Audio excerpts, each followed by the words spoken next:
Well, friends, very good morning, all of you. Welcome to Success Mantra. I am JP Malik before you. Today we will discuss scheduled and non-scheduled banks. What is the difference among them? तो आइए पहले schedule bank अगर हम clear कर लेते हैं concept तो non schedule bank automatically clear हो जाएगा। तो इसका क्राइटेरिया क्या है?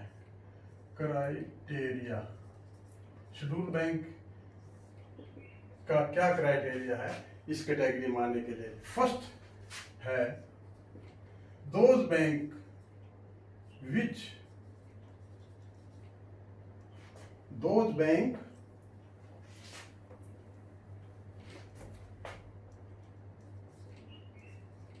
those banks which are listed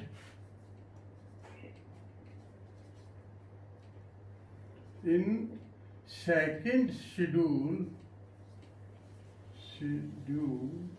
of RBI of the RBI Act 1934।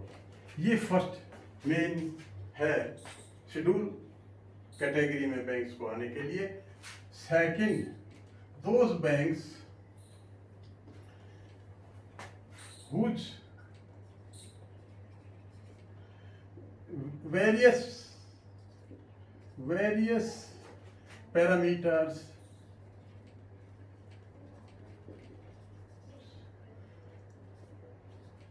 come in the category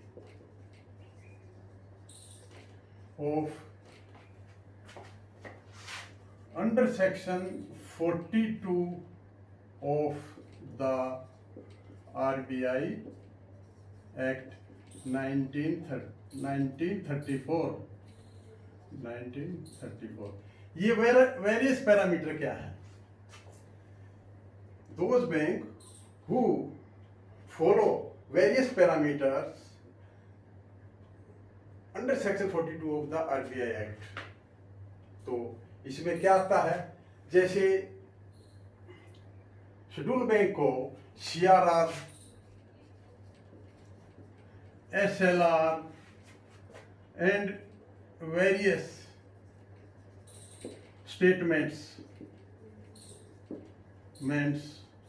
periodically statements submit करनी पड़ती हैं आरबीआई को।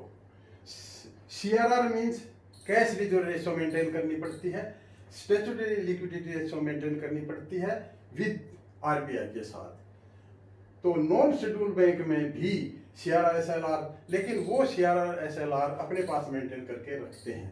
तो दूसरी कंडीशन है various parameter must be followed in accordance with 42 of the RBI Act 1934। तो ये दूसरा पॉइंट। थर्ड में minimum capital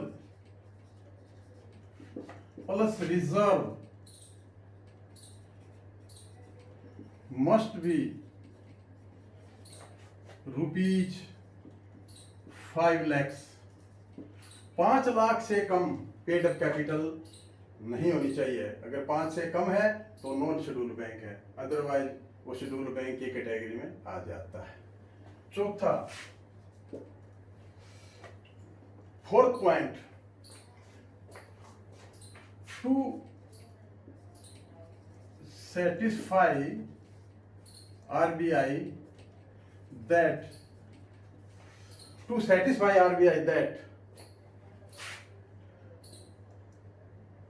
affairs or activities must not be detrimental या harmful in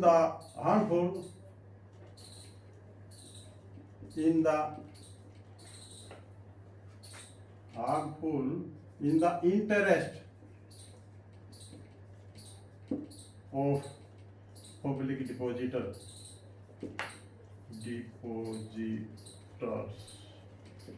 कोई भी ऐसी एक्टिविटी आरबीआई को सेटिस्फाई करना होगा कि कोई भी एक्टिविटी जो पब्लिक डिपॉजिटर के अगेंस्ट उनके लिए नुकसान दे ना हो, ये कंफर्म करना पड़ेगा। मिनिमम कैपिटल 5 लाख होनी चाहिए और सेकंड शेड्यूल में लिस्टेड हो और वेरियस पैरामीटर फॉलो हो, तभी ये शेड्यूल बैंक कहलाएगा। तो शेड्यूल बैंक के बेनिफिट क्या हैं?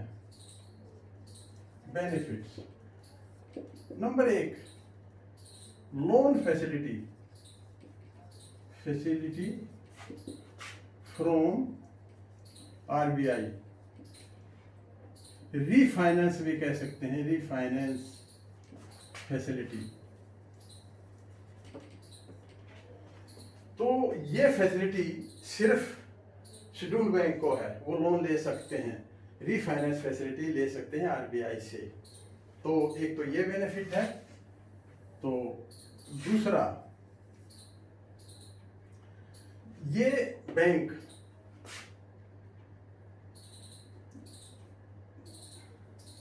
इन बैंकों को